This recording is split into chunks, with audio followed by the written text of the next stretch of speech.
For professional advice with a personal touch, consult Fuller Landau, Chartered Accountants and Business Advisors. Click on flmontreal.com. 7:08 on CJAD. Welcome to today's Entrepreneur, presented by Fuller Landau, a program about the entrepreneurial spirit that drives Quebec business. My name is Dan Delmar, along with Fuller Landau's Josh Miller. How are you, Josh? Excellent, Dan. Great. And as I said in the incredibly cheesy promo this week, we're putting a couple of dentists in the chair, switching things up on them. So we welcome to the program Jonathan Lang and Sam Sgro. Gentlemen, welcome. Thank you. Thank you. Now, usually, Dan, we set up the show and we say, what does your business do? I mean, but they're dentists. We know that, and thankfully, and we're sitting in the operating chairs today, but we know pretty much what they do. But I'll turn over the floor to them, and I believe they're two general dentists, general practitioners, certainly with a lot of specialized knowledge. But how do you get into this business, and how do you start? Is it innate? Does it come from a family? How does it get started? So I'll turn, and I believe they each have their story. So I'll turn to Sam first, Dr. Sgro, and ask you, Sam, how did you get into this practice? When did you decide that, hey, dentistry is for me? Well, as far as I can remember, when I was a kid, I wanted to be in the medical field. At that time, I wasn't necessarily thinking about dentistry as such, but certainly the medical field is something that interested me, and pursued my training over the years, and made my way to McGill Dental School, and finally graduated after 4 years of dental school, and did a residency program at the Royal Victoria Hospital following that. Did you know that you wanted to open up your practice right away, or versus maybe work for somebody else?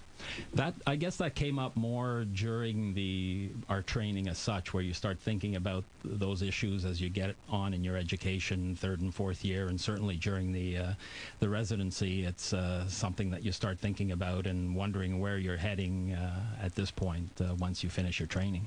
Do they offer business courses in dentistry school? Well, this is the issue. We don't have a lot of preparation. There is a practice management course that's given in the final year in dental school, but certainly far less than what you would require to learn the ins and outs of running a business. With McGill, and I guess most other dental schools, certainly the dental schools in the province, train us to be excellent dental clinicians, but when it comes to running a business, you pretty well have to learn that on your own from experience. Jonathan, did you have the same passion? What drove you into this practice?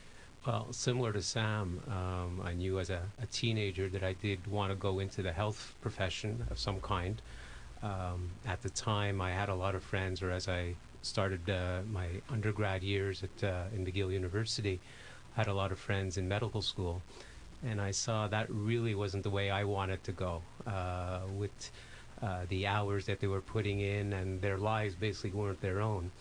And coincidentally, although my dad didn't have an influence on me, my dad is a retired dentist, and he did have I saw how things were going there, obviously, and I just made my applications into McGill and at the University of Montreal, and I got into it, and I haven't turned back, and I love it. It's a lot of fun. How tough was your schooling, gentlemen? It seems like it would be pretty grueling, if not as grueling as medical school. It is. It's quite an intensive 4 years, and we were, very lucky. Jonathan and I are classmates, and we had a group of 40 individuals that we got along fantastic. We had a great group, and everybody pulled together and helped each other. But you do end up spending a lot of time and going through a lot of hardship with these people, so you make some very close friends. It is quite a grueling training. There's a lot of technical and there's skills that you're developing as well as knowledge that you're acquiring. So it's quite an intensive training program. So you guys were classmates together. Did you get together right away after school? As partners in a dental practice? No, actually, the way it turned out, once I graduated, as I mentioned earlier, I did a residency at the Royal Victoria Hospital, and this is where I was speaking to some of the clinical instructors, and I decided at that point that I would look into opening up my own practice. And as it turns out, I opened it initially with one of my fellow residents at the Royal Victoria, but with the understanding he wasn't quite sure there was a chance that he might move to Ottawa. So he said, I'll go in with you, and we got along very well. We had the same philosophy. And but he says, just be aware that there's a chance that I may at some point leave. And that's what ended up happening after about a year. He left and opened up a practice in Ottawa. He's still there today. We're still in touch and still friends. So did you have to fill that gap pretty quickly? Well, sure, because there were, a number of patients that the practice was starting to build up at that point. And so this is when I asked Jonathan to join me. Again, somebody that I had gotten to know quite well in dental school and got along very well, had the same type of philosophy, and obviously it's something that you have to consider carefully because you're in it for the long haul, and you want to make sure that you choose the right person. Jonathan, were you already in your own practice? You were working with your dad at that time? That's correct, Josh. As I said, once I graduated from dental school, I also did a residency. Mine was at the Montreal General Hospital. And as the residency was winding down, obviously you start wondering, okay, what's going to happen July the 1st? And my dad had a practice, and we set it up in such a way that there would be room for me to join him in practice. And as in any business, I guess, from day one, you're not going to have people lining up at the door 9 to 5 and busy. So yes, I was very fortunate that I did have some patients to start with, and obviously friends and other family members and so on and so forth. But I did also have some spare time, and that's where, fast forward 6 months, a year later, Sam and I obviously were keeping in touch all the time because we were very close in dental school. And this third colleague of ours who moved off to Ottawa knew about the opening, and I chose to spend a couple of days a week on the South Shore with Sam. As entrepreneurs always do, they got to grasp the opportunity as it comes forth. And interesting to hear the startup, and we'll see how you guys get along and work together after the next break. Two dentists on today's Entrepreneur this evening, Jonathan Lang and Sam Sgro. More with them in just a second at 7:15 on CJAD. For professional advice with a personal touch, consult Fuller Landau, Chartered Accountants and Business Advisors. Click on flmontreal.com. Inspiring stories from outstanding business people. Welcome back to today's Entrepreneur. Our guests this evening, Jonathan Lang and Sam Sgro, a couple of dentists. And Josh, in retail, the old saying is those three famous L's: location, location, location. Does that apply to professional services, or are the dentists not so concerned with that because it's more of a destination point? And it's retail. So retail, whether your service, your product, certainly location plays a huge role. And for something as personal as dental care, absolutely, you want to be close to home or close to the office because there is some link and some commute that has to be done. So I'll kind of turn it to Jonathan and Sam and say, I guess for the South Shore location where you guys are partners, how did you choose that original location, and where are you today? Again, going back to the residency, I had information from one of my clinical instructors at the time that there was a location that on the South Shore that was just being built up.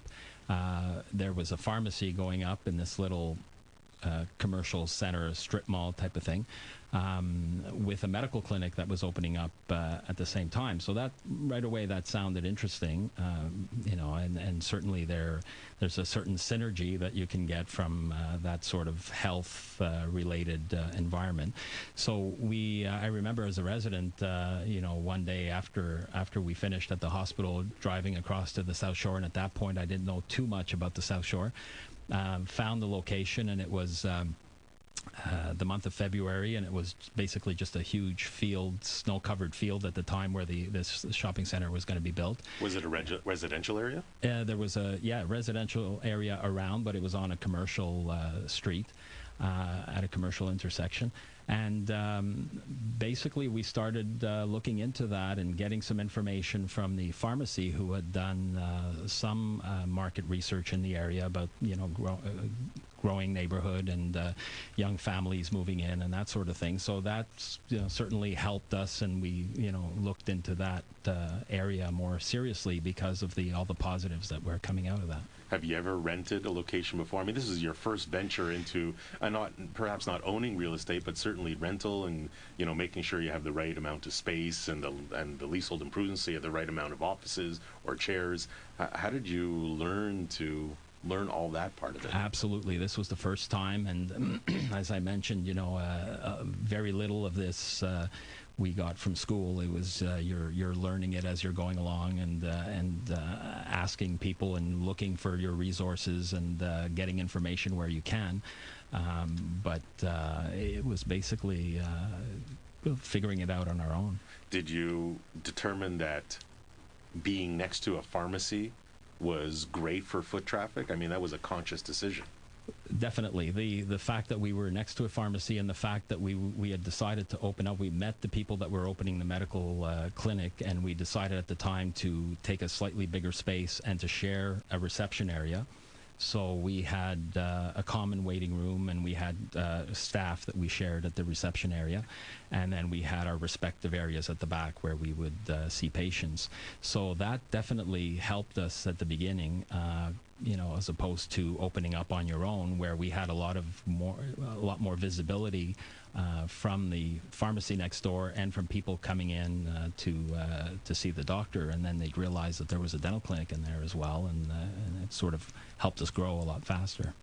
Did you think about cash flow and what kind of investment you had to make going in? Is that something that crosses your mind? Oh, it was definitely. Listen, at the beginning, it was we would go in, and I remember you set up your equipment, your purchase your materials, and hire your staff, and you got salaries and so on, and putting in hours from 9 in the morning till 9 in the evening, being present just in case a patient walks in, that and start building your practice that way, and basically drawing no salary for the first year or so, after you paid all your expenses.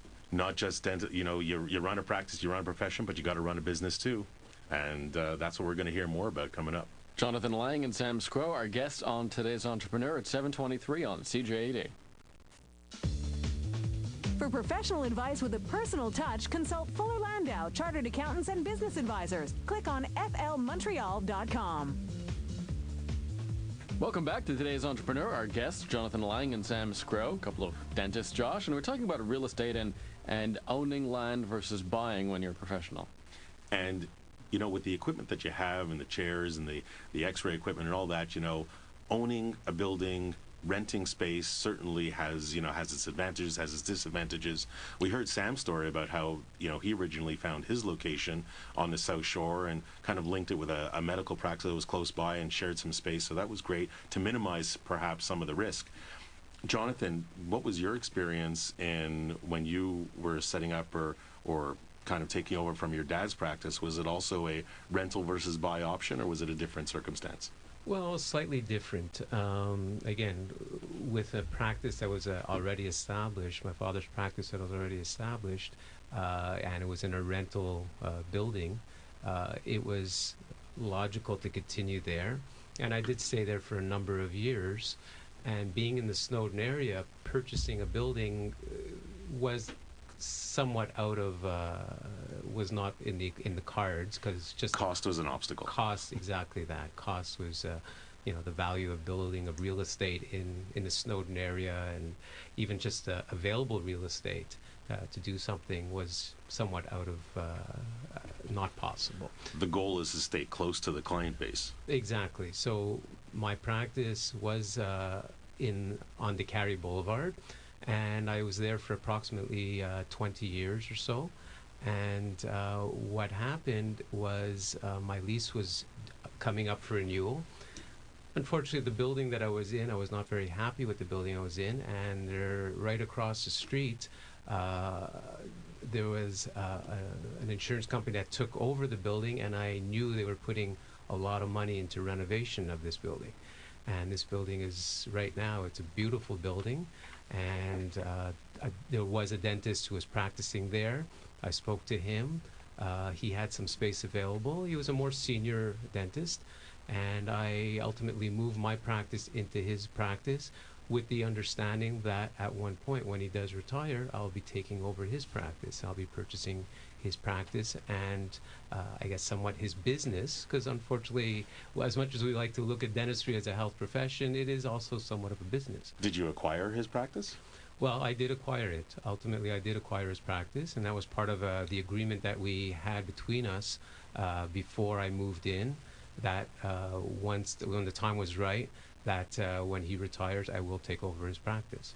Is this something, and just as jump from real estate for a moment, acquisition, because you kind of look on growth and where does the growth come from in any entrepreneur, in any company. When you're looking in a professional practice or certainly dental practice, some growth could come from the purchase of an existing client base or a dentist that's ultimately going to retire. Well, absolutely. It's an equity. The practice grows. You look at the number of patients, you look at the number of active patients, patients who come routinely, not just, let's say, who come once in a while when they have an emergency, for instance. All these are very important factors, and there are companies out there that will study that can evaluate your practice and give a value to the practice. So then when it does come time to either as a purchaser, such as myself, to purchase a practice, or as a vendor, the senior dentist who is selling the practice, you could put a dollar figure to this. And it's because it's not just the clients itself or the patients itself. There's location, there's equipment, there's goodwill, there's a lease, there's all these items that come into play. Your final agreement with this practitioner, this dental practitioner, I presume you had to discuss at great length all these different aspects before you could exchange clients, if you will. Absolutely, and perhaps with the pre-agreement or the pre-sale when I first moved in, maybe there was not enough detail in my particular situation. And that would be a recommendation to others out there, is that to have try and have more I's dotted and T's crossed, so to speak, so that there aren't any surprises down the line. So many things to know. So in any acquisition or any business or dental practice, it's really planning ahead and making sure all the T's are crossed and all the I's are dotted. And I'm curious to see if the recession also affected the dentist. We'll get into that in a little bit as well. It's coming up to 7:30 on CJAD. For professional advice with a personal touch, consult Fuller Landau, Chartered Accountants and Business Advisors. Click on flmontreal.com. Coming up to 7:35, welcome back to Today's Entrepreneur, presented by Fuller Landau, a program about the entrepreneurial spirit that drives Quebec business. My name is Dan Delmar, along with Fuller Landau's Josh Miller, and our guests this evening, Jonathan Lang and Sam Sgro, a couple of dentists. And in a moment, about 12 minutes or so, we'll talk to Nick Moraitis from Fuller Landau. He's a tax partner there, specifically about incorporating, and also when you're a professional, and how what are some tricks perhaps to going about that and starting your own business if you're a professional like these dentists here? When we were last talking with Jonathan and Sam, we were talking about buying out another practitioner and kind of seizing that opportunity to help growth. And just linking it back, because we were talking about real estate and renting, I'm going to turn the floor over to Sam, and maybe, Sam, you can tell us a little bit about how you seize an opportunity with a location to build, to kind of expand and build your own building so that you would no longer be a tenant. Well, yeah, it's an interesting story because it's one of these things where you never really plan on it, and circumstances just come up.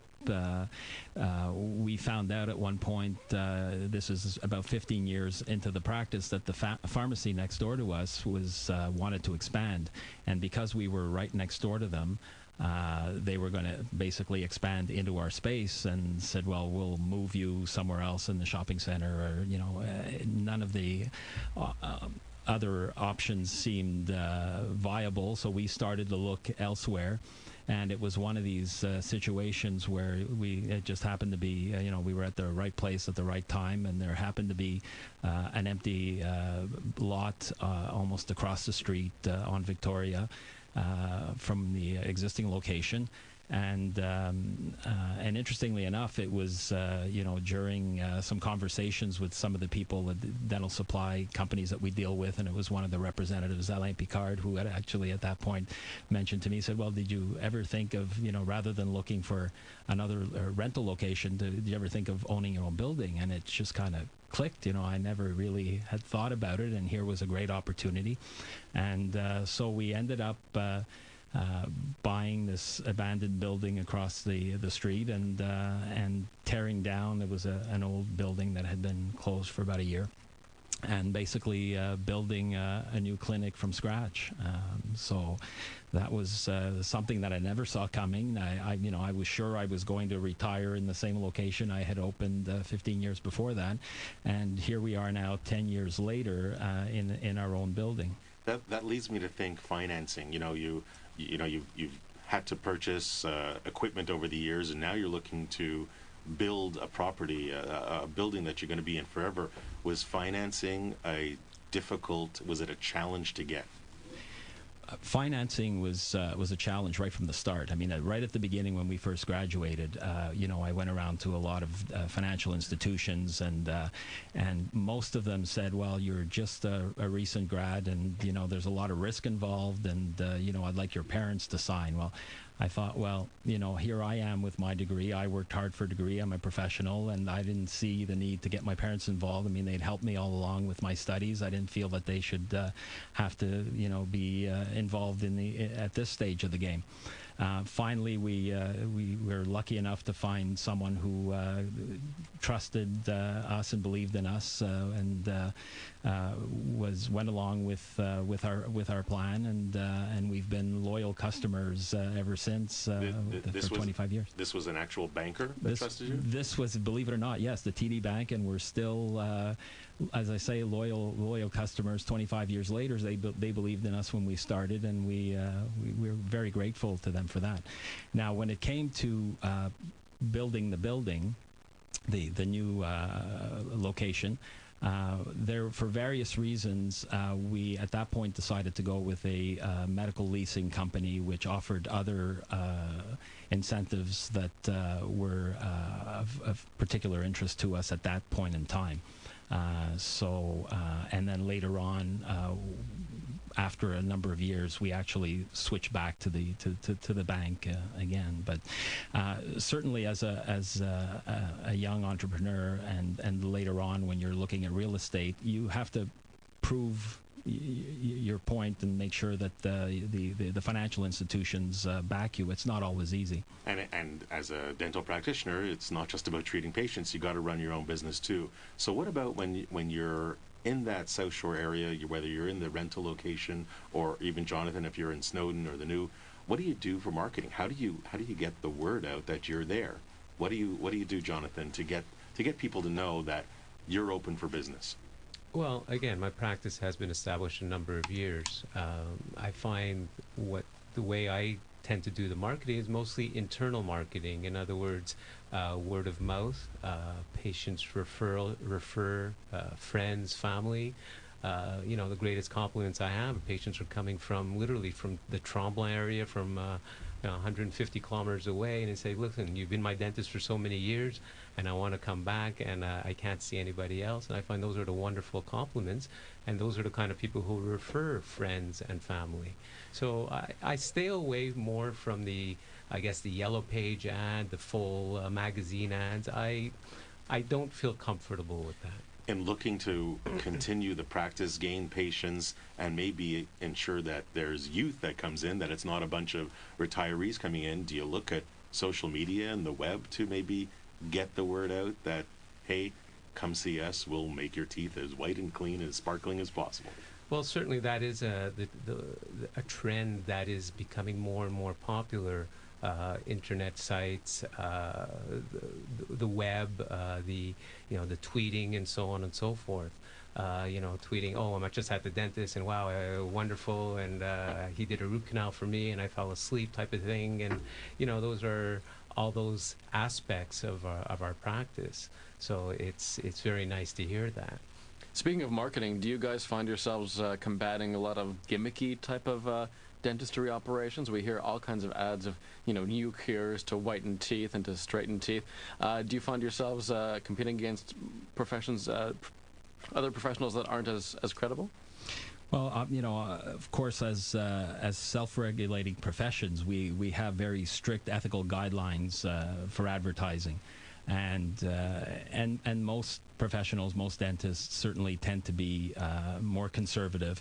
And I think if you'd ask the majority of people, they would tell you that most of their marketing takes place internally, word of mouth, and basically, if you treat people right, they'll send you their friends, their family, and you don't find that you have to do a lot of external marketing and advertising as such.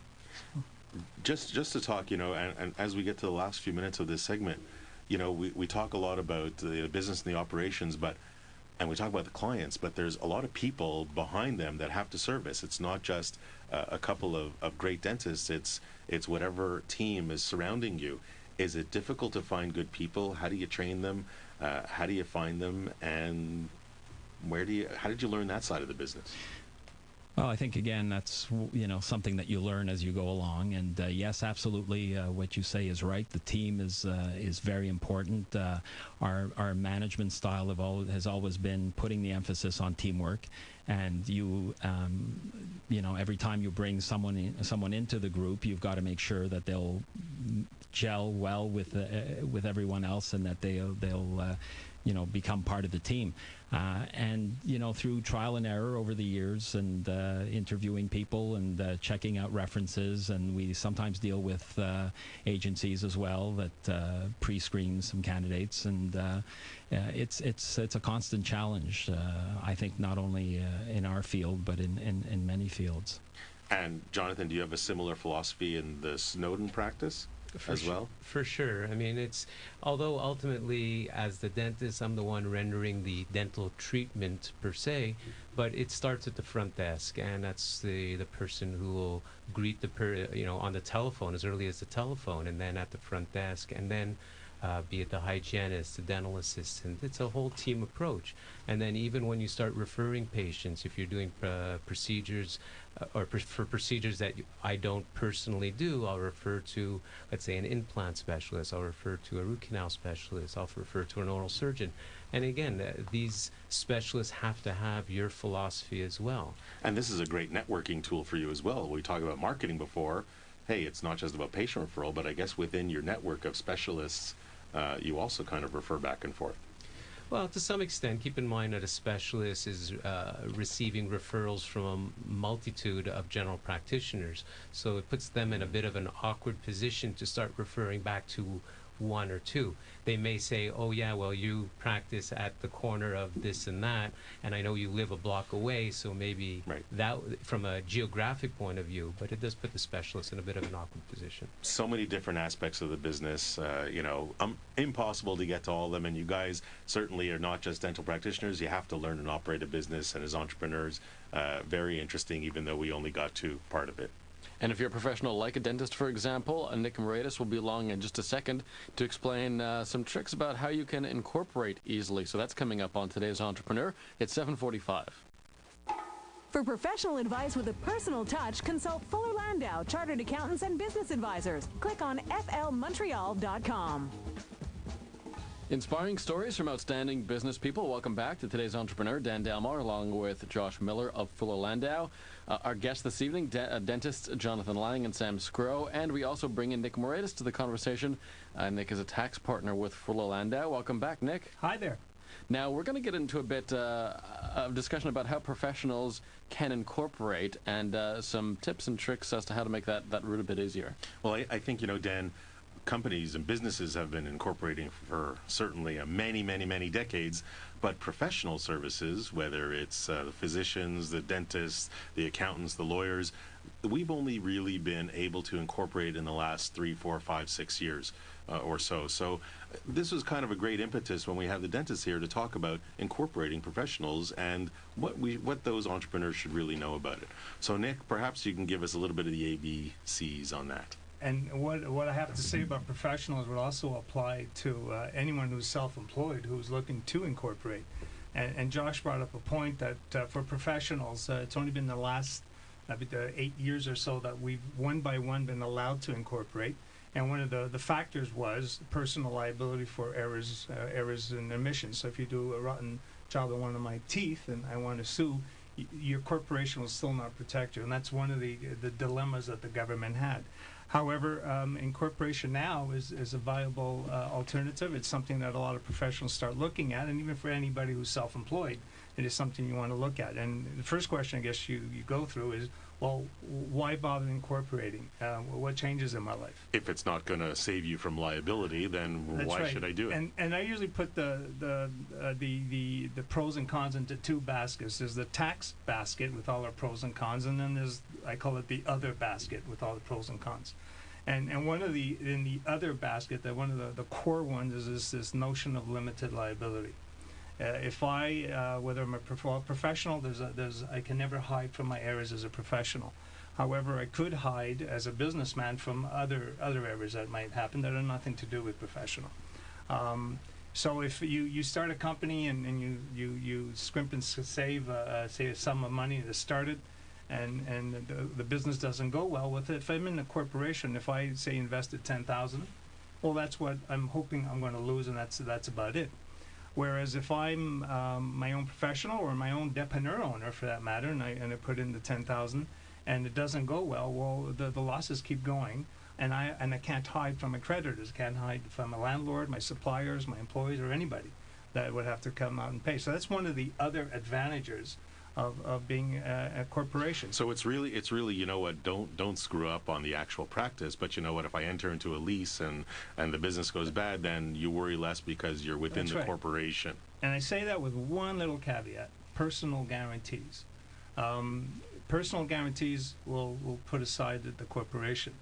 So if you're personally guaranteeing your rent with your landlord, if you're personally guaranteeing your bank loan, you're personally guaranteeing everything, well, the corporation will not give you that advantage of limited liability. And many times for our entrepreneurs, trying to hide from that personal guarantee is not always that evident.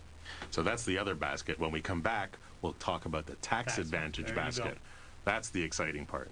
Incorporating on today's Entrepreneur at 7:53. For professional advice with a personal touch, consult Fuller Landau, Chartered Accountants and Business Advisors. Click on flmontreal.com.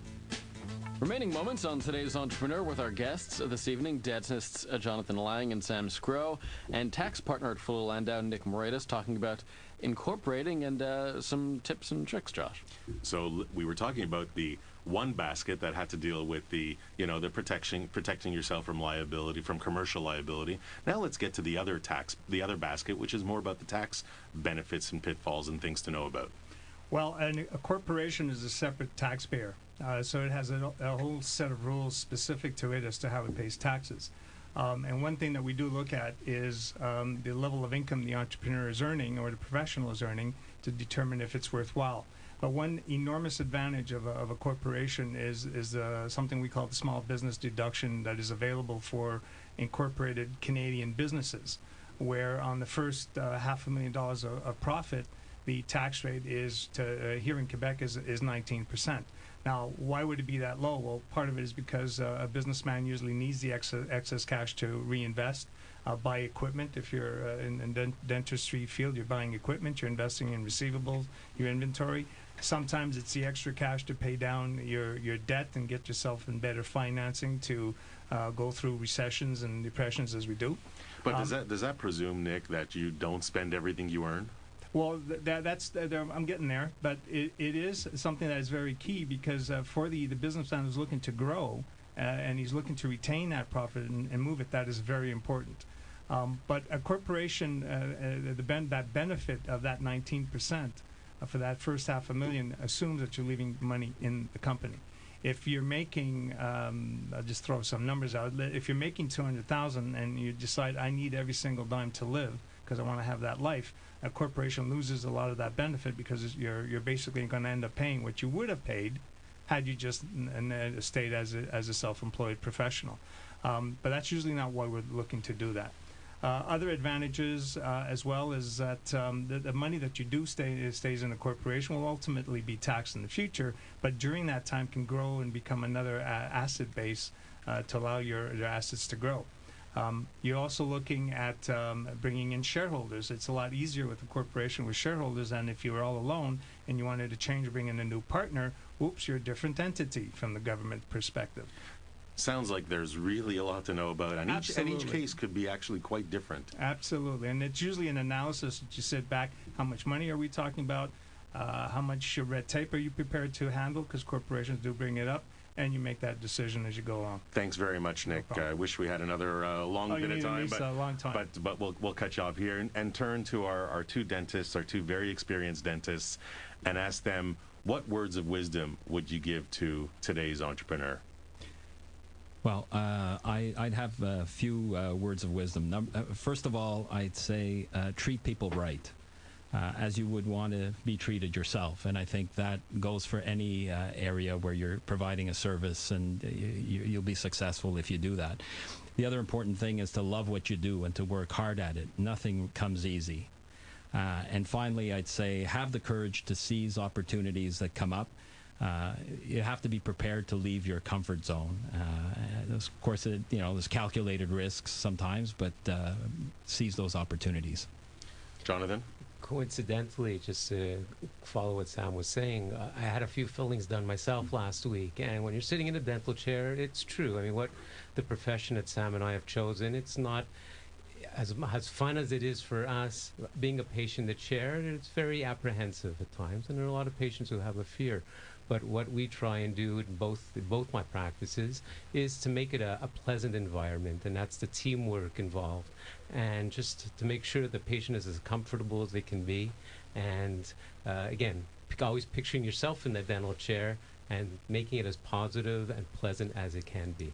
Thank you very much, guys. Dan, the quick takeaway that'll take from all this is, even though you have a specialty, you're professional, there's a business to run too, and you have to have that knowledge. You have to gain that knowledge. You have to kind of go outside your comfort zone a little bit and say, I know how to practice dentistry, but I also got to run a business. I got to hire and fire people, have equipment, real estate, and all that. And that's something that an entrepreneur deep down has that ability to go out and learn. Nick Moraitis, tax guru, thank you so much for joining us this evening, and our guests, dentists Jonathan Lang and Sam Sgro. Gentlemen, it was significantly more pleasant than this. It had to be done, guys. Drill, fill, and bill. You can reach Fuller Landau during business hours at 514-875-2865 or visit www.flmontreal.com. We're back in 2 weeks from now. Have a good night.